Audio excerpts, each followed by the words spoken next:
श्रीमद् भगवद गीता के सप्तम अध्याय का हम लोग मनन कर रहे हैं। पिछले श्लोक में हमने देखा था कि भगवान श्री कृष्ण ये बात कहते हैं कि अंतःकरण में उठने वाले जो भाव हैं सात्विक, राजस और तामस, जैसे तीन प्रकार के भाव मनुष्य में उठते हैं। ब्रॉड क्लासिफिकेशन भगवान ने बताया कि तीन प्रकार के भाव उत्पन्न होते हैं। ये टर्मिनोलॉजी गीता की है ना। किसी को बोलो व्यक्ति बड़ा सात्विक है, बोले सात्विक क्या होता है, गीता नहीं पढ़ते हो। बोले राजसिक व्यक्ति है, बोले उसमें कामनाओं का फोर्स बहुत ज्यादा है। काम, क्रोध, लोभ, मोह, मद, मत्सर, अहंकार, ये फोर्स ज्यादा हो, ऊर्जा ज्यादा हो इसको लेकर के, विषय विलास को लेकर, तो राजसिक है। और तामसिक किसको बोलता है?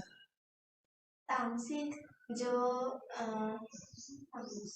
हाँ, जो मांस नॉनवेज खाता है उसको तामसिक। अच्छा, वो भी तामसिक का एक मतलब ये भी होता है निद्रा, आलस्य, प्रमाद।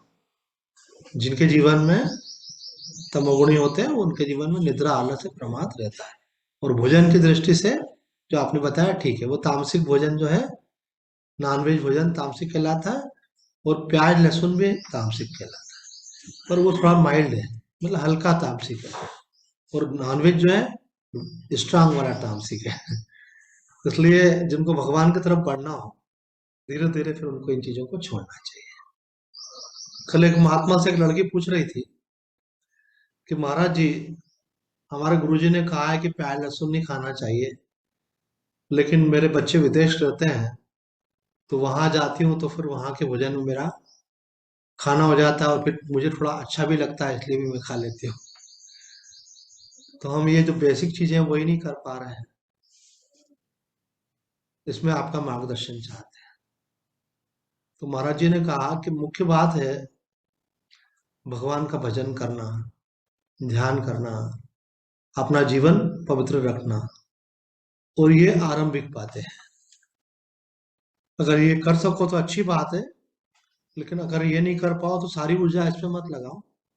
जो मुख्य बात है उस पर ज्यादा ध्यान है ना। मुख्य बात क्या है कि रोज ध्यान करते हैं हम, रोज हम ग्रंथ का स्वाध्याय करते हैं। कल एक लड़की दीक्षा लेने आई थी, कुछ शादी का मंत्र लेना था, शादी के लिए भी हमारे यहाँ शास्त्र में मंत्र होते हैं। तो बोले मैं आईटी इंजीनियर हूँ, 10 साल से जॉब कर रही हूँ। 10 साल से जॉब करी, इंटेलिजेंट बहुत लड़की, समझ गया। उम्र तो ज्यादा नहीं थी, 25 के आसपास ही हूँ। फिर हमने पूछा उस बच्ची से कि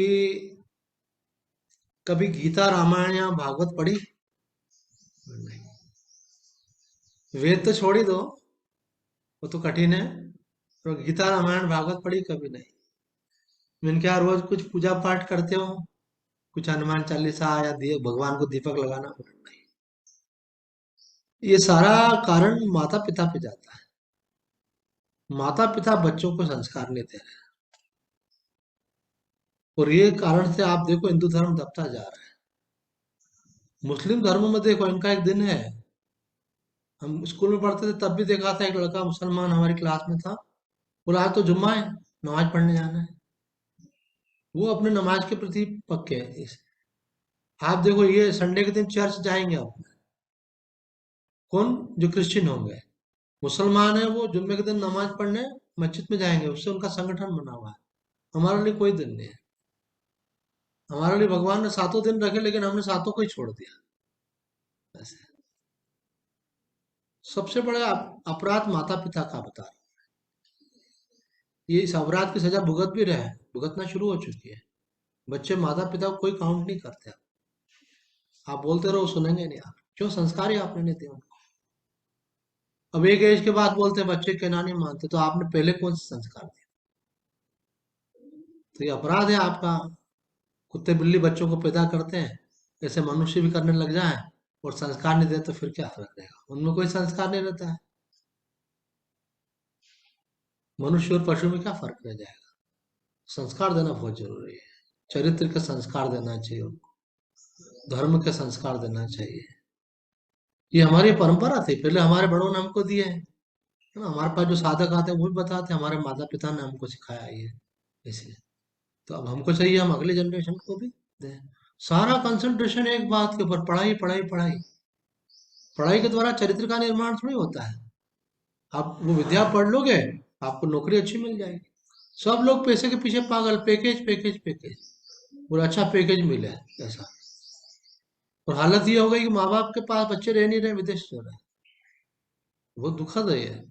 बीमार हो जाए तो सेवा करने के लिए कोई पास में नहीं, डॉक्टर को दिखाने के लिए कोई नहीं, शरीर से कुछ बने नहीं तो भी मन मार के भी काम करना है। वही माँ बाप जो खुद कष्ट प्राप्त कर रहे हैं, वो खुद भी बच्चों को नहीं बोलते कि मत जाओ, वो बोलते हैं, अच्छा कमाओ कमाओ और आगे बढ़ो, विदेश जाओ। और वहां जाने के बाद तो संस्कार बदल ही जाते हैं, वहां का तो वातावरण बिल्कुल अलग है। पर जो लोग वहां जुड़े हुए हैं उनको ऐसी बातें कहो तो उनको बुरा लग जाता है। स्वामी जी प्रवचन में वो बातें कहो जो सबको मीठी मीठी लगती हो, पर वो गलत भी हो तो कोई बात नहीं, मत बोलो। वो धर्म के अनुकूल नहीं हो तो भी मत बोलो।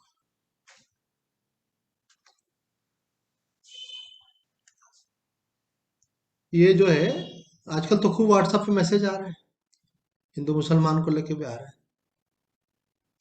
तो हमारा तो वो सब्जेक्ट नहीं, हम ज्यादा बोलते नहीं उस पर गलती, संतान उत्पन्न नहीं करना चाह रही हैं लड़कियां शादी करने के बाद।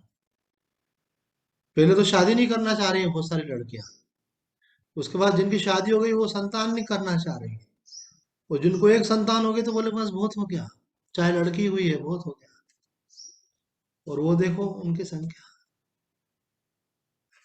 आज 10 मुसलमान आपके घर के आसपास आके घेर लें, चिल्लाने लग जाए, हल्ला करें, पत्थर फेंकें, तलवार छोड़ के घर में घुस गया, कोई मोहल्ले वाला एक भी नहीं आएगा, वो क्रूर लोग हैं। उन्होंने कौन इनसे पक्के लेगा भैया। जब आपकी संख्या कम हो जाएगी तो आप वैसे ही दब जाओ, और उनका तो इतिहास ही ऐसा रहा है। तो अपने धर्म की रक्षा करना है तो धार्मिक मूल्य बच्चों को दो। इतनी सारी लड़कियां मुसलमानों से शादियां क्यों कर रही हैं? कारण कि उनको माता पिता ने संस्कार ही नहीं दिए धर्म के। अगर माँ बात करना बंद कर दे बेटी से कि बेटा तो मंदिर में तो पूजा नहीं करने जाती है, तो दिया बत्ती नहीं करती, मैं तेरे से बात नहीं करूंगी, तो क्या होगा? 4 दिन क्लेश होगा भले, 5वें दिन लड़की बोलेगी अरे मम्मी आप तो बहुत आग्रह करते हो, अभी क्या, टाइम नहीं है, टाइम नहीं है, टाइम नहीं है, पढ़ाई करना है, कोचिंग में जाना है, क्लास में जाना है, ये करना है, प्रोजेक्ट बनाना है, फलाना करना है। बॉयफ्रेंड से बात करने के लिए टाइम है, व्हाट्सएप पे टाइम है, फेसबुक पे टाइम है, इंस्टाग्राम पे टाइम है, सब जगह टाइम दे रही है, केवल मंदिर के लिए टाइम नहीं है। तो इसके अपराधी बच्चों से ज्यादा माता पिता हैं, और हमारे पास बैठने वाले माता पिता ही ज्यादा हैं। इसलिए हम बोल रहे हैं। इसके लिए आने वाली पीढ़ियां आपको माफ नहीं करेंगे, बोले हमको संस्कार ही नहीं दिया आपके यहाँ, हमारे में तो सोच ही नहीं है वैसी। आप पूछो उनसे, वो बच्चे मैंने बोला आप जब गीता पढ़ते ही नहीं हो तो आपसे तो मैं प्रश्न भी नहीं पूछ सकता। कोई दूसरा आया था, वो थोड़ा सा थोड़ा हुआ है धर्म से, तो मैंने कहा मालूम है गीता में कितने अध्याय हैं? बड़े केबीसी के प्रोग्राम में बड़े बड़े कलाकार, हिंदू कलाकार उनसे प्रश्न पूछ रहे हैं, रामायण के बेसिक चीजें पूछ रहे हैं, उनको नहीं मालूम ऐसे। लोगों को हंसी आ रही है, देखो ये हिंदू धर्म की स्थिति है। इनको सीताराम जी के बारे में, चरित्र के बारे में नहीं मालूम, कहाँ जन्म हुआ ये नहीं मालूम,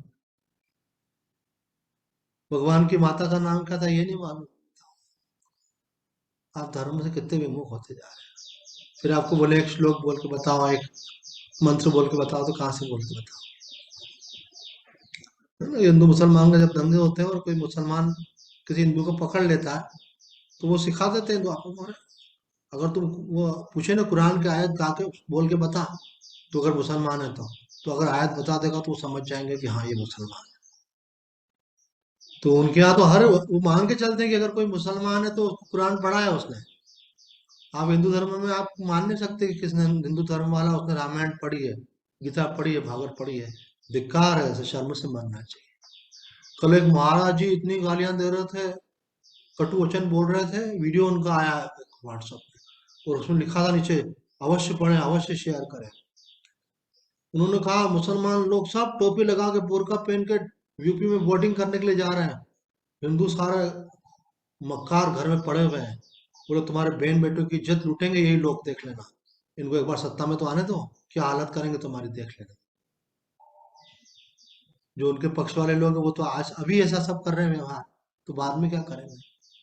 लेकिन बिल्कुल निकम्मी है, मतलब कमजोर, अहिंसा के नाम पे कायरता, ये क्या बात है। और जगना चाहिए आज,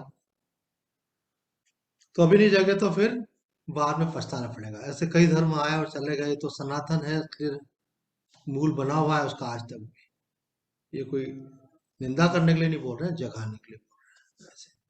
तो कह रहे हैं ये जो सात्विक राजा, अब देखो ये गुड़िया ने एकदम से बताया तामसिक भोजन क्या होता है, क्यों आप सत्संग में जोड़ रखा है। आज एक बच्चा जुड़ता है तो वो अपने 4 मित्रों से बात करता है, फिर वो भी माता पिता ही नहीं चाहते बच्चों, बोले पढ़ने तो भैया स्वामी जी इनका टाइम नहीं है, जब अपने आप लगेंगे।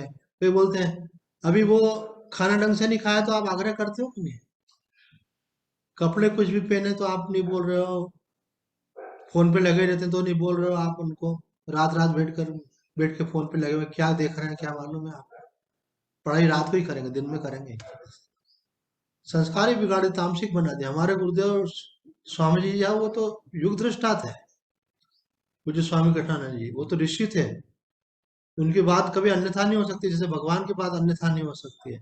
उनका ये कहना था कि जो व्यक्ति रात को 12 बजे के बाद जगता है और जो व्यक्ति सुबह 6 बजे के बाद उठता है, वो व्यक्ति तामसिक हो जाता है अपने आप, वृत्ति ऐसी हो जाती है। आपको रात को कितने बजे नींद आने लग जाती है? 9 बजे आपको नींद आने लगती है। हमारा शास्त्र बोलता है 9 बजे सोने का समय, 9 से 10 के बीच में सो जाओ। तो आप अगर 9 से 10 के बीच में सो जाओगे, अगर 9 बजे सोए तो 6 बजे 3 बजे आपकी नींद खुल जाएगी 6 घंटे बाद। अगर आप मैक्सिमम सोते हो 6 से 8 घंटे की रेंज में मैक्सिमम भी सोते हो, तो आप 5 बजे उठ जाओगे। कल हमको बहुत थकावट सी लगी, हमको भी नींद आने लगी, तो हम तो 11-12 भी बज जाती। कल हमको 10 बजे बहुत जोर से नींद आ रही थी, सो गए हमारी नींद कम हो गई है, पर बराबर सुबह 2:15 बजे नींद खुल गई। उसके बाद फिर सोने का कोई काम नहीं है। मैंने कहा आधे घंटे बाद उठते, वैसे भी 2:30-3 बजे उठ जाते हैं, तो 2:15 बजे उठ गए, अच्छी बात है। ये ब्रह्म मुहूर्त का समय जो होता है ना, सबसे इंपॉर्टेंट टाइम है। इसी समय सबसे गहरी नींद आती है, और इसी समय देवी शक्तियां आपकी जो है सहायता करने के लिए तत्पर रहती है। अगर आप इस समय विद्या अध्ययन करो तो वो आपकी हेल्प करेंगे, और इस समय यदि आप ध्यान करो तो हेल्प करेंगे। हमारी माता जी जो बात बोलती थी, कभी मन से नहीं बोलती थी, सब संतों की कही हुई। इसलिए माता जी की बात हम बोलते हैं तो इसका मतलब संतों की बात बता रहे हैं। माता जी कहती थी, भगवान शिव पार्वती सुबह के समय राउंड पे निकलते हैं और देखते हैं क्या कर रहा है, जो जो करता है उसको उसी का आशीर्वाद देते हैं। जो सो रहा हो सोते रहो, जो पढ़ रहा हो पढ़ते रहो, जो भगवान का भजन कर रहा हो भजन करते रहो। हमने पहले प्रसंग सुनाया था आपको, ये हमारे गुरुदेव वर्तमान शंकराचार्य जी पे बहुत प्रशंसा करते हैं अमृत वेले की। उन्होंने बताया था, हमने एक बार उनसे पूछा महाराज जी दिनचर्या क्या होनी चाहिए। अरे अगर आप सीखते नहीं हो तो फिर सुनने से भी क्या फायदा, बताओ। हमको संख्या बढ़ाने से थोड़ी मतलब है, जो सुनने के जिसमें परिवर्तन हो उससे मतलब। तो हमने गुरुदेव से कहा कि गुरुदेव हम दिनचर्या क्या होनी चाहिए साधक की, तो उन्होंने कहा कि 3 बजे उठना चाहिए। दिनचर्या में सबसे पहली बात क्या बोली, 3 बजे उठना चाहिए, और सुबह ब्रह्म मुहूर्त में 4 से 6 भगवान का भजन करना चाहिए। हमने जब से होश संभाला तब से यही बात देखी कि हमारी माँ हमको रोज सुबह, अगर हमारी नींद जल्दी खुली तो देखते कि माँ ध्यान में बैठी। माँ ने बोला तेने तो होश संभाला, उसके बाद देखा मैं तेरे को होश संभालने के पहले का बताती। बोले तू जो है रात भर तो सोता था और सुबह रोने लग जाता था जब मैं ध्यान में बैठती थी, तो तेरे को उठा के मैं गोदी में लेटा लेती थी और फिर ध्यान में बैठ जाती थी ऐसे। तो मैंने बोला इसीलिए वो माता जी का वाइब्रेशन हमको मिल गया वो ध्यान में बैठ के हम गोदी में लेटे रहते थे। हमने पूरा जीवन देखा without missing a single day. माता जी का नियम था सुबह 4 बजे से 6 बजे तक ध्यान में बैठ जाना। 6 बजे ठीक विविध भारती पे इंदौर भोपाल में भजन आते थे, वो माता जी रेडियो में चलाती थी। तो घर में जो लोग बाद में 6 बजे तक उठ रहे हैं, सबको उठते से ही भजन सुनने को मिला। वातावरण वही, वो सुबह वाला सुना हुआ भजन जो है दिन में कई बार याद आता रहता है ना। 4 से भजन आपने सुबह सुबह सुन लिए तो दिन भर वो याद रहेंगे। अभी हम ढूंढ रहे हैं टीम में एक आध व्यक्ति मिल जाए अच्छा गाने वाला, तो आखिरी में बोले एक भजन सुनाओ, ऐसा। तो एक लड़की ने बोला है मैं सुनाऊंगी, ऐसे मैंने कहा ठीक है। तो उनका पहले हम तुम्हारे वॉइस टेस्टिंग करेंगे ना, सबको अच्छा भी लगना चाहिए ऐसा। तो हम रामकृष्ण मिशन जाते थे तो वहां पे पूरा प्रवचन होता था, आखिरी में एक भजन होता था ऐसे। तो किसी ने कहा स्वामी जी प्रवचन की बातें तो समझ के रूप में रहती हैं, आप तो ज्ञान भी ज्यादा बोलते हैं, पर वो भजन जो है वो यहाँ से जाने के बाद गुनगुनाते रहते हैं हम, वो याद रहता है दिमाग में, वो लाइनें जो दिमाग में चलने लगती हैं। तो घर में रोज सुबह भजन चलते थे, वातावरण दिव्य हो जाता। जिन माता पिता ने बच्चों को संस्कार नहीं दिए हैं वो भी नए संस्कार अपने निर्माण कर सकते हैं, ऐसी क्या बात है। अच्छी चीजें कोई भी कभी भी शुरू कर सकता है, बुराई कोई कभी भी छोड़ सकता है। तो यहाँ भगवान कह रहे हैं ये तीन प्रकार के भाव होते हैं। ये चैव सात्विका भावा राजसास् तामसाश्च ये मत्त एवेति तान् विद्धि न त्वं तेषु ते मयि। ये जो भी सात्विक राजस और तामस भाव हैं उन्हें मुझसे ही उत्पन्न हुआ जानो, मैं उनमें नहीं हूँ, वे ही मुझ में है। मैं उनमें नहीं हूँ का अभिप्राय क्या है कि जैसे सर्प आपको दिखता है, तो सर्प जो है रज्जु में होता है क्या, रज्जु रस्सी जो है सर्प के रूप में प्रतीत हो रही है, तो उसके उसके अंदर रस्सी वास्तव में है क्या सर्प के अंदर?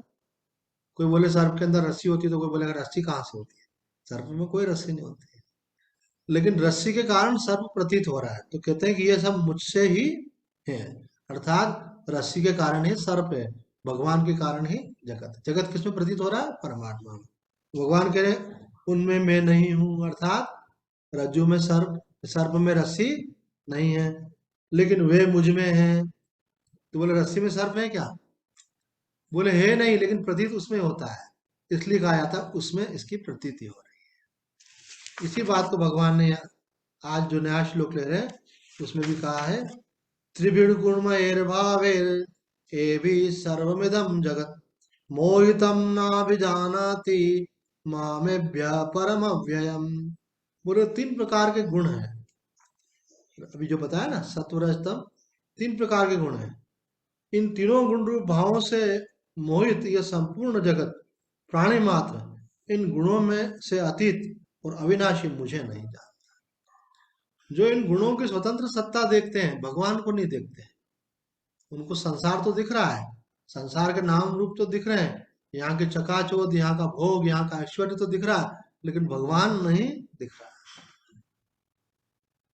जबकि भगवान कण कण में है और भगवान से ही ये सब कुछ है, लेकिन उनको अधिष्ठान पर दृष्टि नहीं है, जो उसमें प्रतीत हो रहा है उस पर दृष्टि। जैसे कोई टीवी देखता है ना, तो टीवी का पर्दा उसको ख्याल नहीं रहता है, उसके ऊपर जो रंग रूप चल रहे हैं, नृत्य हो रहे हैं, संगीत हो रहा है, दृश्य दिख रहे हैं, कलाकार दिख रहे हैं, वो दिख रहा होता है।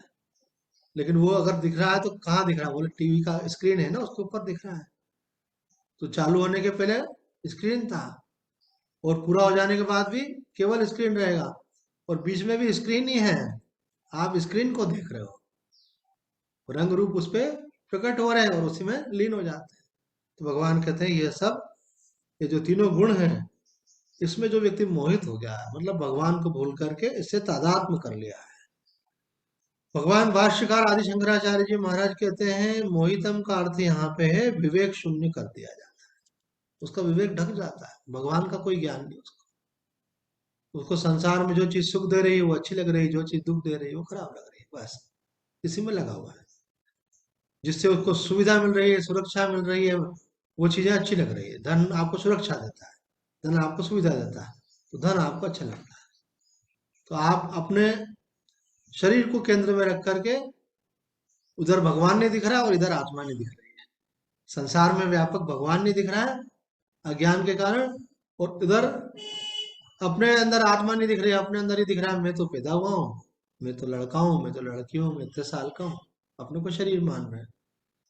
तो कह रहे हैं कि अपने को शरीर मान रहे हैं और परमात्मा, इधर परमात्मा को नहीं देख करके संसार को देखकर उसमें आसक्त हो रहे हैं, क्योंकि उसमें सुख दुख की अनुभूति वहीं से होगी, तो संसार संसार के प्रति आकर्षित होता है। तो शरीर इटसेल्फ संस्कार संसार है, पार्ट ऑफ संसार है, संसार में सब कुछ आता है, उसमें मनुष्य भी आते हैं। तो संसार के प्रति आकर्षित होता है। जब हमको ये ज्ञान होगा, ये विवेक जगेगा, जब हम अपने को साक्षी जान करके शरीर से अलग होंगे, तो आत्मा परमात्मा का अंश है। परमात्मा सच्चिदानंद स्वरूप, आत्मा सच्चिदानंद स्वरूप, तो आत्मा परमात्मा की ओर आकर्षित हो। ये तो ऐसा हो गया जैसे कोई वस्त्रों को इतना महत्व दे रहा है कि शरीर की उपेक्षा कर दी। ऐसा बोले भाई, शरीर तो वस्त्र की रक्षा के लिए है, शरीर का ज्यादा महत्व है, वस्त्रों का नहीं। तो ये शरीर क्या है? आत्मा के ऊपर है। ये शरीर के तो भोगायतन है, इसके द्वारा सुख दुख का भोग किया जाता है, माध्यम है। कोई व्यक्ति कार से जा रहा हो, उसका एक्सीडेंट हो जाए तो लोग क्या बोलते हैं? क्या हुआ, क्या हुआ? बोले बहुत हेवी एक्सीडेंट हुआ। बोले आपको लगी तो नहीं? बोले नहीं लगे, चलो बच गए। बोले कार का तो क्या है, खर्चा होगा, ठीक हो जाएगी। लेकिन शरीर को अगर ज्यादा चोट लग जाती और मानो अच्छी चोट लग जाती, हमेशा के लिए कुछ दिक्कत हो सकती थी। तो कार का महत्व है कि कार में बैठने वाले व्यक्ति का महत्व है? बैठने वाले व्यक्ति का महत्व ज्यादा है। निश्चित रूप से उसके लिए कार है, कार के लिए वो नहीं है। इसलिए शरीर जो है हमारे लिए है। भगवान ने हमको शरीर दिया, इसके द्वारा हमको अपना कल्याण करना है ना। जैसे युग पुरुष जी महाराज कहते हैं कि आप घोड़ा खरीदते हो, आप घोड़े के मालिक हो। तो घोड़ा आप उपयोग करो, सही उपयोग करो, तो मालिक की महिमा है उसमें। और आप उसका उपयोग नहीं करो और आप घोड़े की सेवा करते रहो, तो आप मालिक नहीं हो गए, आप घोड़े के क्या हो गए? नौकर हो गए। कई लोग रोज सुबह उठ के गाड़ी चमकाते हैं अपनी। अरे चमकाते तो चलाते भी हो के नहीं? नहीं चलाएंगे, चलाएंगे। कई लोग चलाते ही नहीं, बैठे रखे रखे गाड़ी पंचर हो जाती है वहीं, हैं? टायर खराब हो जाते हैं। तो वही लीक आए को फिर भगवान ने मनुष्य का शरीर दिया आपको, तो उसका उपयोग करो, इसके द्वारा सेवा करो, इसके द्वारा सुमिरन करो, इसके द्वारा सत्संग करो, इसके द्वारा अपने कर्तव्य का पालन करो। जो आपका कर्तव्य, आप विद्यार्थी हो, विद्यार्थी का कर्तव्य पढ़ाई करना, पढ़ाई करना चाहिए। कोई गृहस्थ है, उसका अपना जीविकोपार्जन करना है, वो उसका कर्तव्य है। कोई महिला है, गृह कार्य करना उसका कर्तव्य है। लेकिन कर्तव्य की लिमिट रहती है, उस लिमिट से आगे करते हो तो वो कर्तव्य नहीं कहलाता है। कोई 24 घंटे एक ही काम में लगा रहे। अभी कोई कंट्री का आ रहा था कल न्यूज में कि वहां पे घोषणा कर दिए 4 दिन का वीक होगा, और वर्किंग आवर 10 घंटे के हो गए। ये इतना अव्यवहारिक चीज है कि 10 घंटे आप किसी को घोड़े, गधे घोड़े की तरह आप काम में लगा के रखोगे, ऑफिस वर्क इतना अधिक कर दोगे, तो उसका कोई रूटीन ही नहीं बन पाएगा। बताओ। और ये वाला मल्टीनेशनल कंपनी में काम कर रहे हैं, ये भारतीय सोच तो है नहीं, हमारे ऋषि मुनियों की सोच तो है नहीं, ये लगे रहते हैं। अब 3 दिन आपको मिल भी गए, तो वो 4 दिन आपने जो चक्री चला रखी है, तो आपको बैठने की आदत ही नहीं है, वो लगे रहने की आदत है। फिर आदमी क्या करेगा? आराम के नाम पे आलसी हो जाएगा। नींद कोई, जो व्यक्ति रोजाना 5 घंटे 6 घंटे सो रहा है, उसको टाइम दे दो तो क्या वो 18 घंटे सो लेगा क्या? तो आलसी बना ही करेगा। पूरा एक दिन एंजॉय करने के लिए है, एक दिन सोने के लिए है, एक दिन अपने जो काम करना है उसके लिए है।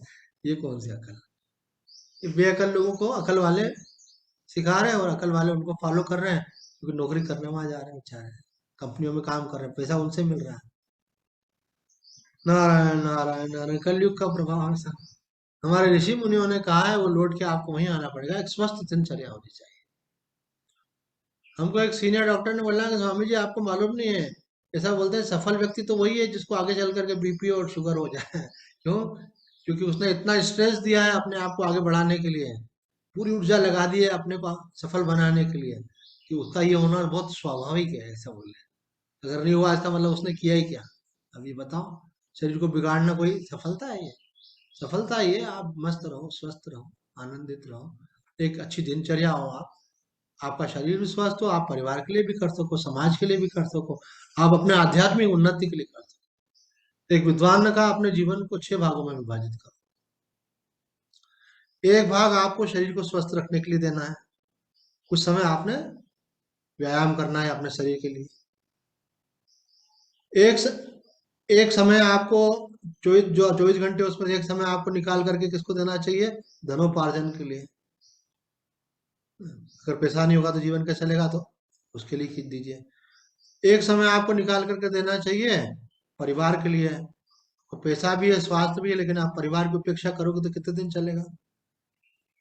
आप सोचो मैं कमा के देते रहा हूँ, अरे केवल पैसे से नहीं चलता, उनको प्यार भी चाहिए, अपनापन भी चाहिए। उनके साथ बैठ के बातचीत करो कि कम्युनिकेशन होगा उससे, उनको समझ पाओगे। तो बहुत कमाने वाले लोगों के बच्चे भी बिगड़ जाते हैं, क्यों? क्योंकि बच्चों को टाइम ही नहीं दे पाते। तो कहते हैं आप शरीर को समय दो, पैसा कमाने के लिए समय दो, परिवार को समय दो, और जिस समाज में रहते हो उस समाज के प्रति आपका दायित्व है। आज किसी की यहाँ मौत हो जाती है, छोटी छोटी तो फैमिली है वैसे, उसके संबंधित जो लोग होते हैं सब इकट्ठे हो जाते हैं, उसको लगता नहीं मेरे साथ होते सारे लोग हैं। ऐसे सुख में दुख में सब एक दूसरे के साथ आते हैं। कितनी अच्छी बात है, ये होना चाहिए।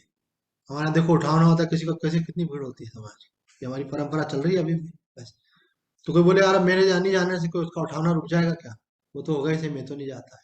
जैसे हर व्यक्ति ऐसे सोचने लग जाता है। वो संत बोल रहे थे कल वीडियो में, हर व्यक्ति सोच रहा है मेरे एक वोट से क्या होने वाला, मैं वोट देने जाऊं तो क्या होगा। बोले यही जो गलत लोगों को वोट देंगे, वो गलत लोग जब अत्याचार करेंगे तुम्हारे ऊपर, तब तुमको समझ में आएगा एक वोट की कितनी कीमत है तुम्हारी। तो समाज के लिए ऐसा है कि सबको सहयोग करना चाहिए मिलजुल करके। ये आप जो एक एक प्रकार का जीवन जीते हो, ये भी शास्त्र की दृष्टि से निंदित है। कोई एक व्यक्ति पूरी ऊर्जा एक जगह ही लगा देता है, बोले हमको तो सोशल रिलेशन से मतलब नहीं है, हमको फैमिली से मतलब नहीं है। फिर ये फैमिली आपको तकलीफ देगी, ये समाज ही आपको तकलीफ देगा। एक दिन आपकी ऐसी उपेक्षा होगी समाज में, लोग आप तरस जाओगे लोगों का मुंह देखने के लिए, क्यों? क्योंकि आप किसी का मुंह दिखाते ही नहीं थे, आप किसी को, आपका क्यों देखेंगे? लाश पड़ी हुई थी एक व्यक्ति की, उसको उठाने वाले लोग नहीं थे। उनकी बहन ने बोला उनको, भाई को फोन करके कि उठाने वाले लोग नहीं है। बोले ये हालत, जिस समाज में आप रहते वहां के लोग कहाँ? बोले कहीं ज्यादा जाते नहीं थे, रिलेशन ही नहीं था इनका। तो जो पहचान के लोग नहीं थे उन लोगों को बुलाया गया और उन्होंने उठाया, बोला अरे भाई ये काम में तो कम से कम साथ देना ही चाहिए। बस। अब आप व्यवहारिक जीवन जी रहे हैं अगर आप ऐसा कर रहे हैं। बोले आपको समाज के लिए आपको राष्ट्र के लिए समय देना चाहिए। आज कोई राष्ट्र की बात आती है तो आप देखो मुसलमान लोग कोई जरा सी बात हो तो इकट्ठे कैसे हो जाते हैं। हम लोगों को इकट्ठा होना हो तो अरे फुर्सत नहीं है, फुर्सत नहीं है, फुर्सत नहीं है। आप राजवाड़े पे बुलाएं, 26 जनवरी है, चलो पहुंचो वहां पे, आप ये प्रकट करो कि आप देशभक्त हो, आज उत्सव मनाया जा रहा है, देश का जो है गणतंत्र दिवस है कि स्वतंत्रता दिवस है, तो आप आओ वहां पे। तो मालूम पड़ा अरे कौन जाएगा, कौन जाएगा, क्या करना, सो आराम से। ये निकम्मे टाइप के लोग हैं ये, और ये स्वार्थी लोग हैं, अपने ही काम में लगे लेने वाला, देश के नाम पे टाइम देने को तैयार नहीं है, कोई उत्साह नहीं, उमंग नहीं है। मालूम था आप गुलाम होने का मतलब क्या होता है? पशु से बदतर स्थिति होती है। उस गुलामी से हमको आजादी मिली, उसका गौरव समझो और उसको बनाए रखने का प्रयत्न करना चाहिए। तो राष्ट्र के लिए हमारे पास समय होना चाहिए। ये समाचार सुनते हमको मालूम होना चाहिए देश में क्या हो रहा है। कईयों को मालूम ही नहीं है, अभी बताओ अपनी दुनिया में जी रहे हो, कुछ भी मालूम नहीं कि कौन देश के लिए। मोदी जी कितना त्याग कर रहे हैं आपके लिए, आपको मालूम ही नहीं, बताओ। वो एक बंदा कितना, जो लोग दिन रात लगे हुए वो आपसे क्या चाह रहे हैं? वो केवल आपका ही चाह रहे हैं, देश का ही चाह रहे हैं, वो आपके लिए क्या नहीं कर रहे हैं। आप उनके गौरव को समझो और उनके मूल्यों पर चलने का प्रयास करो, देश के लिए आपका जो ड्यूटी है वो आप करो। तो आदमी को राष्ट्र के लिए भी समय निकालना चाहिए। और कहते हैं आदमी को अपने मानसिक विकास के लिए समय निकालना चाहिए। आपकी जो समझ है उतनी मत रखो, किसी ज्यादा समझदार से मिलो और समझ को बढ़ाते जाओ, अपने ज्ञान को, विज्ञान को, कला को, कौशल को, योग्यता को, सामर्थ्य को, है ना? हम जैसे अभी लैपटॉप पे सत्संग कर रहे हैं, तो हमारी इच्छा होती है ऐसे कोई आ जाए हमको मिले तो हम पूछे भाई लैपटॉप के बारे में और जानकारी ले लें। तो जैसे ही कोई बराबरी का ऐसा समझदार ऐसा आ जाता है, तो कुछ नया क्वेश्चन पूछ के नया सीख लेते हैं ऐसा।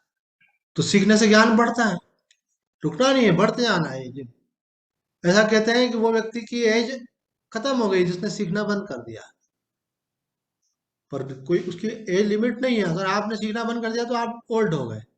और अगर आप कहते हैं अरे ये तो पुराने टाइप का है, इसको नई चीज कुछ भी नहीं आती, इसका मतलब ये सीखना नहीं चाहता, है ना? कई लोग मोबाइल जो बस मेरे को तो स्विच ऑन करना आता, बस कुछ नहीं आता और ऑफ करना आता, ऑन ऑफ, मतलब मोबाइल लगाते कैसे, तो बोले बस चालू कर देते बंद कर देते, तो ऐसे ज्यादा नहीं आता। तो नहीं आता तो सीख लो।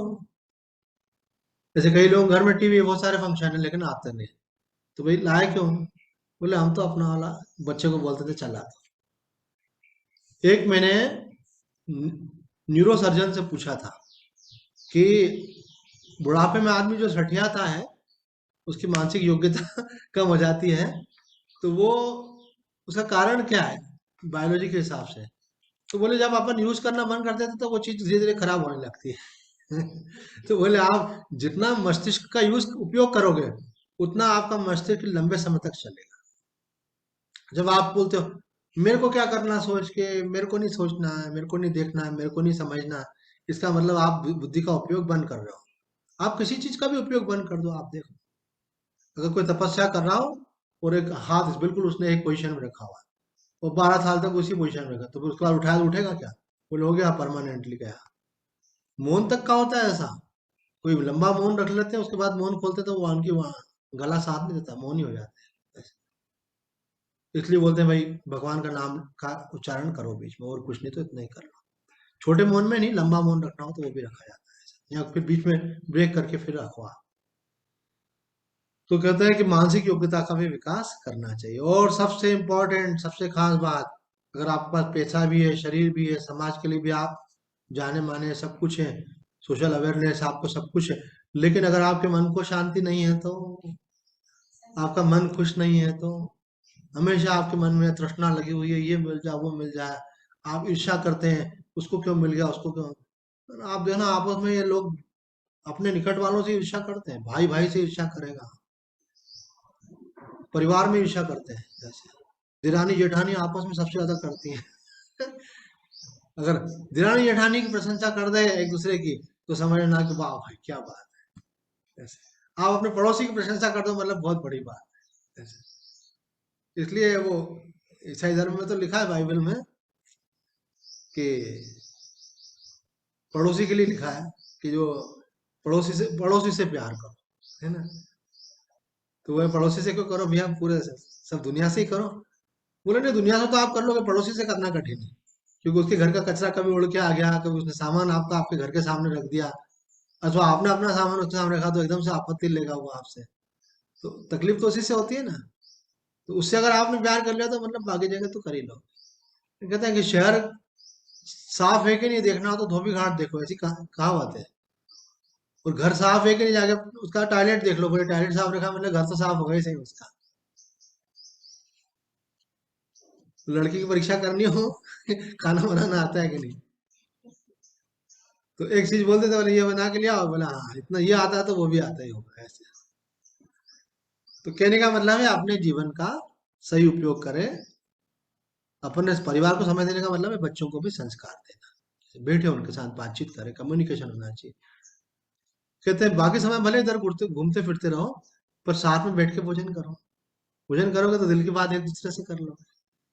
टाइम नहीं है तुम अपना कर लो, मैं अपना कर लूंगी, है मैं वो वैसे क्या, ये अव्यवहारिक जीवन है, ये दूरियां पैदा हो जाती हैं। फिर आपको इमोशनल वीकनेस आती है, ऐसा खालीपन महसूस होता है, प्यार महसूस नहीं होता है। अभी क्या पापा के साथ बिटिया बैठेगी बात करेगी तो एक प्यार का अनुभव होता है, अपने दिल की बात बोल दे, मालूम पड़ता है किसके दिमाग में क्या चल रहा है ऐसा। आजकल ऐसा लोग आपस में, अगर आपने, मैं अगर फोन लगाऊं किसी को और उसके घर पे वो नहीं मिला, उसकी वाइफ मिल गई फोन पे, तो वो बोले मोबाइल रख के कहीं गए हैं, वो वॉक पे गए, इधर गए।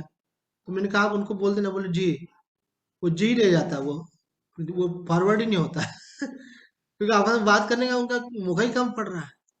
बच्चों को बोलो तो माता पिता को संदेश नहीं मिल रहा है, आपस में बातचीत ही इतनी कम हो गई लोगों की। एक परिवार में बड़े हो जाते भाई लोग आपस में बात ही नहीं करते, बेटा बाप तो अक्सर करके बात नहीं करते, इनका ईगो तो टकराता ही है सबसे ज्यादा। बताओ, बेटा तो प्यार करने के लिए रहता है, वो आपका प्रतिरूप रहता है। एक उम्र के बाद फिर आपको भी उसको दोस्त की तरह ट्रीट करना चाहिए, जरूर दादागिरी चलती थोड़ी रहेगी। बच्चा था ठीक है, आपने डांट पीट कर दी, मार दिया, अब बड़ा हो गया, समझदार हो गया, तो दोस्त की तरह रखना चाहिए उसको। तो उसके मन में कोई बात होगी तो बोलेगा, उसको बोलने का स्वातंत्र भी देना चाहिए। कभी कभी उसको अपने निर्णय लेने का स्वातंत्र देना चाहिए, कुछ करना चाहता है तो ठीक है बेटा, हमने अच्छी बात है आपको बताई, अब आपका निर्णय आपका है, और जो परिणाम है उसके लिए आपको तैयार रहना है। फिर ये मत करना हमें बताया नहीं, हमने बता दिया, पर ये भी नहीं है कि डंडा लेके पीछे ही पड़ रहे हो उसके। ठीक है, हमने जो बोलना था बोल दिया आपको, जो अच्छी बात थी बता दिया आपको, बाकी आप स्वतंत्र हो। तो व्यवहारिक जीवन पे प्रसंग प्रसंग निकल आया, भगवान कह रहे हैं ये जो आपके अंदर तीनों गुण हैं, ये सब मुझसे हैं, इसलिए तुम इनमें आसक्त मत हो, मुझे देखो। मोहितम नाभिजानाति मामेभ्य परम अव्ययम्। जो परमात्मा जो इन सब गुणों से अतीत है, अविनाशी है, उसको वो नहीं जान पाता। क्यों? क्योंकि उसमें वो आसक्त हो जाता है। उड़िया बाबा जी कहते हैं मोह का सीधा अर्थ यह है कि अनात्मा में आत्मबुद्धि का हो जाना। ये शरीर क्या है? अनात्मा, मतलब ये आत्मा नहीं है। जो आत्मा नहीं है उसको क्या बोलते हैं? अनात्मा। मन क्या है? अनात्मा। अब आप मन से जुड़ गए, बुद्धि से जुड़ गए, शरीर से जुड़ गए, इसी का नाम मोह है। बुद्धि से जुड़ के क्या बोलते हो? मैंने ये निर्णय लिया है। मन से जुड़ के क्या बोलते हो? मुझे तो ये अच्छा लगता है। शरीर से जुड़ के क्या बोलते हो? कि हम इतने साल के हैं, स्त्री हैं, पुरुष हैं, आज हमारा हैप्पी बर्थडे है। ऐसे बच्चे बोलते हैं ना, बर्थडे है हमारा। तो आपका नहीं है, शरीर का बर्थडे है। और आप नहीं सोचते हो, मन सोचता है। अच्छा बुरा मन को लगता है। वो निर्णय आपका नहीं है, बुद्धि का है। कितनी इंपॉर्टेंट बात है। हमको दुनिया भर की बातें मालूम है। रमन महर्षि बोलते दुनिया की खबर है, आदमी को खुद की खबर नहीं। अपने बारे में नहीं मालूम है कि मैं कौन हूं। तुम्हारे शास्त्र बता रहे हैं भाई अपने आप को जानो अगर सुखी होना चाहते हो। तो ये इसके जुड़ करके कोई नुकसान हुआ क्या? बोले बहुत नुकसान हुआ आपका। आपको एक अभिशाप मिला है इसके कारण से। अज्ञान का, अज्ञान जो है अभिशाप है अपने आप में। क्या? वो मनुष्य सुखी नहीं हो सकता। ये नियम है शास्त्र का। अज्ञानी व्यक्ति सुखी नहीं हो सकता, क्योंकि वो उन चीजों से जुड़ जाता है जो चीजें बदलती हैं, और वो क्या चाहता है? बदले नहीं। आज बिटिया कितनी प्यारी हो आपके पास रह रही है, लेकिन एक उम्र आने के बाद इसका विवाह हो जाएगा, चले जाए। अगर आपने इसमें मोह कर लिया तो क्या होगा? आपको दुख होगा, अरे मेरी बेटी चली गई। बोले नहीं जाना चाहिए, बोले नहीं जाना चाहिए, पर क्या करें, चली गई। तो मोह क्यों हो गया? क्योंकि आप अपने को शरीर मानते हो, तो संतान को मेरा मानते हो। मेरा मानने से मोह। ये मोह होने के पहले एक दूसरा मोह हो चुका था, आपको मालूम ही नहीं पड़ा। वो कौन सा? अपने शरीर का। मैं शरीर हूं यह मानना अपने आप में मोह है। उसका अति विशेष ध्यान रखना तो ठीक है ही, कि आप हर समय बॉडी की केयर में लगे। हम भूल जाते हैं, 40 मिनट होने वाले हैं। आइए विषय को थोड़ा सा 5 मिनट और ले लेते हैं। तो यहाँ पे उड़िया बाबा जी कह रहे हैं कि अनात्मा में आत्मबुद्धि होना ही मोह कहलाता है। ये मोह जो है व्यवहारिक शब्द नहीं है। मोह मतलब आसक्ति होता है व्यवहार में, लेकिन यहाँ मोह का अर्थ होता है अज्ञान। हम शरीर नहीं है, अपने को शरीर मान रहे हैं, ये अज्ञान है। गुरु जी, आपने बताया हम शरीर नहीं है, हमको समझ में तो आ गया, लेकिन फिर भी हम अपने को शरीर ही मानते हैं, ऐसा क्यों? तो भी आपकी मर्जी है। तो हमने बता दिया ये दूध है, ये पीना चाहिए, ये चाय है, ये नहीं पीना चाहिए। पर गुरु जी हम तो चाय ही पीते हैं, दूध नहीं पीते हैं। अब नहीं पीते, ये आपकी मर्जी है भैया। तो शास्त्र ने बता दिया आपको कि आप शरीर नहीं हो। मानना नहीं मानना, बोले आप उसके दुष्परिणाम भोगने पड़ रहे हैं ना फिर आपको। शरीर में मोह होगा तो आपको भय होगा, आपको तनाव होगा, चिंता होगी, असुरक्षा होगी। लेकिन अगर मोह नहीं होगा तो कुछ भी नहीं होगा। कोई चीज जिसका अपन उपयोग नहीं करते हैं, कभी किसी को दे देते हैं आसानी से, क्यों? कि हमको हमारे काम की नहीं रही है ऐसे। तो इसी प्रकार से जिसका जिस चीज में से मोह निकल जाता है, वो चीज अगर दूर चली जाए, नष्ट हो जाए, तो कोई दिक्कत नहीं। शरीर में मोह नहीं रहेगा तो बीमारी, बुढ़ापा, मृत्यु की तकलीफ नहीं देगा। शरीर में से मोह निकल गया तो शरीर से संबंधित चीजों से भी मोह निकल जाएगा। तो संबंधों से मोह हट जाएगा, घर से मोह हट जाएगा, पैसे कौड़ी से मोह हट जाएगा अपने आप। आप उसका उपयोग करेंगे, संभालेंगे, लेकिन मोह उसमें नहीं रहेगा। तो यहाँ पे उड़िया बाबा जी कह रहे हैं कि अनात्मा में आत्मबुद्धि जो है, यही मोह है। स्वामी जी कहते हैं जो मनुष्य भगवान को न देखकर गुणों को देखता है, अर्थात गुणों की स्वतंत्र सत्ता मानता है, वह गुणों से मोहित हो जाता है। अर्थात जब आपको ये विवेक नहीं होता है कि ये संसार जो है परमात्मा में है, तो परमात्मा पहले भी था, बाद में भी रहेगा। परमात्मा सदा है, वस्तुएं आती हैं और चली जाती हैं। तो ये क्या हो गया? विवेक। परमात्मा सदा है, ये बोध जब आपको रहता है कि परमात्मा का अभाव नहीं होता है, तो फिर आप गुणों को स्वतंत्र नहीं मानते। बोले ये तो प्रकट हुए हैं, लीन हो जाएंगे। भगवान से संसार बना है, लीन हो जाएगा, लेकिन भगवान सदा रहेंगे। तो ये ज्ञान नहीं होने के कारण संसार की स्वतंत्र सत्ता मान लेते हैं, ये इंडिपेंडेंट एग्जिस्टेंस। ऐसे ये कोई बच्चों की बात नहीं, बड़े बड़े लोग भूल करते हैं। हमारे फिलोसफी के एक प्रोफेसर थे, एक बार हम उनके घर मिलने का, तो वो बोले ये जो लोग इतना भगवान को क्रेडिट देते हैं कि भगवान ने किया। बोला आज तक कोई बड़े काम करने के लिए आपको लगा, मालूम पड़ा है कहीं कि भगवान आया और उन्होंने करवाया? जो भी करता है आदमी करता है, लोग भगवान भगवान को क्रेडिट देते हैं। अगर आप अपने को क्रेडिट दोगे तो अहंकार होगा, दूसरे को क्रेडिट दोगे तो उसमें मोह होगा। इसलिए करो खूब, लेकिन सारा क्रेडिट किसको दो? भगवान को। वृंदावन वाले स्वामी सत्यानंद जी महाराज का ये वचन है, कोटेशन। क्या बोलते Swami ji? Do as if everything depends upon you and believe as if everything depends upon God. विश्वास ये रखो कि सब कुछ भगवान पर निर्भर है, लेकिन करो ऐसे जैसे तो आप नहीं करोगे तो काम बिगड़ेगा, मतलब पूरा मनोयोग से करो। आइए एक आखिरी बात और बोल के पूरा करेंगे। यहाँ स्वामी जी कह रहे हैं सत्व रज तम तीनों अंतःकरण की वृत्तियां उत्पन्न होती हैं और लीन होती हैं। उसके साथ आध्यात्म करके मनुष्य अपने को सात्विक, राजस और तामसिक मान लेता है। यही उसका मोहित होना है। और बारीकी से जो बाबा ने बात बोली उसको और बारीकी से खोल दिया है कि आदमी अपने को शरीर कैसे मानता है कि अंतःकरण में अच्छे विचार आए तो बोलता मैं तो अच्छा लगती हूँ, मन में काम क्रोध लोभ मोह आया तो बोलता मैं तो बहुत राजसिक हूँ, बहुत सारी इच्छाएं मेरे। और अगर ज्यादा निद्रा आलस प्रमादी रहे, आराम करने की ज्यादा वृत्ति रहे, और सत्संग में चलो मैं तो सो रही हूँ, तो सो रही हो तो उठ जाओ भैया। तामसिक नहीं बनना है, आराम कर लिया, भगवान की भक्ति में लगो, ऐसे अपने कर्तव्य में लगो। नींद निशानी मौत की उठ कभी राजा, जितनी आवश्यकता है बैटरी चार्ज कर लो, ठीक है। ज्यादा अगर चार्जिंग पे रखोगे तो उसमें मोबाइल बस्ट हो जाता है। निकालो बाहर उसको। तो अब सो गया, आराम हो गया, सोते नहीं रहना है, उठो, जिस काम के लिए भगवान ने भेजा वो करो। अवसर चूक गया तो फिर पछता है क्या हो, फिर अब बिल्ली बन गए फिर क्या करोगे? किसी के घर जाओगे, अरे बिल्ली आ गई, भगाओ भगाओ भगाओ। अब आपको भूख लग रही फिर क्या? तो दूध पिलाएगा क्या अपने घर से निकाल के? अरे घर में ही दूध की कमी रहती है आजकल लोगों की, अपने घर के लिए पुरानी पड़ रहा है, बड़ा महंगा महंगा ऐसा करेंगे। बिल्ली को पिलाने के लिए ऐसे कोई बोलेगा क्या? आधा लीटर की बंदी लगाओ, बिल्ली को पिलाओ दूध है। तो बेचारा खाने की चीज भी नहीं मिल रही है। आप कोई चूहा आपके सामने बैठा थोड़ी रहेगा कि आओ मुझे खाओ, तो हाथ लग गया तो ठीक है, नहीं तो परेशान। तो बोला अवसर मिला है, इस अवसर का लाभ ले लो, पछताना पड़ेगा। हाँ ये जरूर है कि यात्रा अगर आपकी पूरी नहीं हुई तो भगवान बोल चिंता मत करो, तुम लग जाओ। यात्रा पूरी नहीं हुई तो अगला फिर तुमको फिर चांस दे दूंगा, फिर मनुष्य का शरीर फिर से दे दूंगा, तुम यात्रा पूरी कर लेना। लेकिन अभी चांस मिला है तो उसको आप ऐसे गवाओ मत। अगर आपने भोगों में अपना मन गवा दिया, संग्रह में मन लगा दिया अपना। कई लोग क्या करते हैं, जरा ऐसा ऐसे उठ के मुंह में जीरा, सुबह उठ करके अगरबत्ती घुमा दी, बोले होत करते तो है स्वामी जी हम।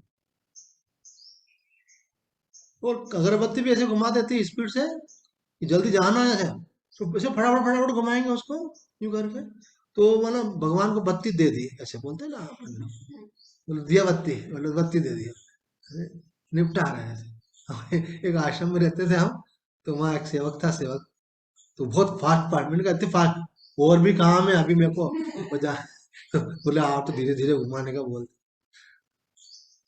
अरे मैंने कहा तुम आश्रम में रहते हो, पर वो अलग बात है, आश्रम में रहता उसका काम सेवा करना था, वो केवल सेवा ही करता, पर उसका अपना नियम था, तो वो कर देता था। पर पूजा ऐसी पाठ करता था वो, ऐसे जैसे कोई घर में आ जाए फटाफट उसको कोई नाश्ता कराना हो, कैसे महिलाएं फटाफट लग जाती है ऐसे। तो बोले नहीं इस प्रकार से मत लगो, स्वामी जी बोल रहे हैं इस प्रकार मान लेने से मेरा परमात्मा के साथ नित्य संबंध है, इनको समझ नहीं पाते। आप न राजसिक हो, न आप तामसिक हो, न सात्विक हो। ये सत्वरज तम किसका है? अंतःकरण की वृत्ति है। उससे आपको तादात्म्य नहीं करना है, आपको जानना है कि अंतःकरण की वृत्ति है, अपने आप को उससे अलग अनुभव करना है। तीनों गुणों के कार्य जो शरीर है, उस शरीर को चाहे अपना मान लो, चाहे अपने को शरीर शरीर मान लो, दोनों ही मान्यताओं से मोह होता है। अगर शरीर को आप मेरा मानोगे तो भी मोह है, और अगर अपने आप को शरीर मानोगे तो भी मोह है। समझिए डिफरेंस। एक तो इतना तादात्म्य कर लिया कि वो मान रहा है मैं शरीर ही हूँ, एक थोड़ा सा उससे आगे बढ़ा, बोले शरीर में नहीं हूँ, शरीर मेरा है। अब मेरा मानोगे तो भी मोह होगा। मेरा नहीं है, भगवान का है, प्रकृति का है, आपका इसके साथ डायरेक्ट रिलेशन नहीं। आप उसको मेरा मानोगे तो भी मोह होगा। कई लोग मेरे से उठ गए कि मेरा में आकर रुक गए, बोले नहीं मेरा नहीं है, ये भगवान का दिया हुआ शरीर है, इसका सदुपयोग करना है। सदुपयोग क्या करना है? सेवा, सुमिरन, सत्संग, यही सदुपयोग है इसका। अपना कर्तव्य जो है जब अपन स्वार्थ भाव से रहित होकर करते हैं तो वो क्या कहलाता है? सेवा। और आप कर्तव्य पालन के अलावा जो समय बचा है उसमें आप सुमिरन करिए ज्यादा से ज्यादा। बचा हुआ समय क्या, बल्कि उसमें से समय निकाल करके भी सुमिरन कीजिए, सत्संग कीजिए ताकि विवेक जागृत हो, स्वाध्याय कीजिए। और सत्संग सुनेंगे तो आप संयमी जीवन जिएंगे, आपकी सोच बदल जाएगी, आप समर्पण भाव में रहेंगे तो जीवन में शांति आने लगेगी।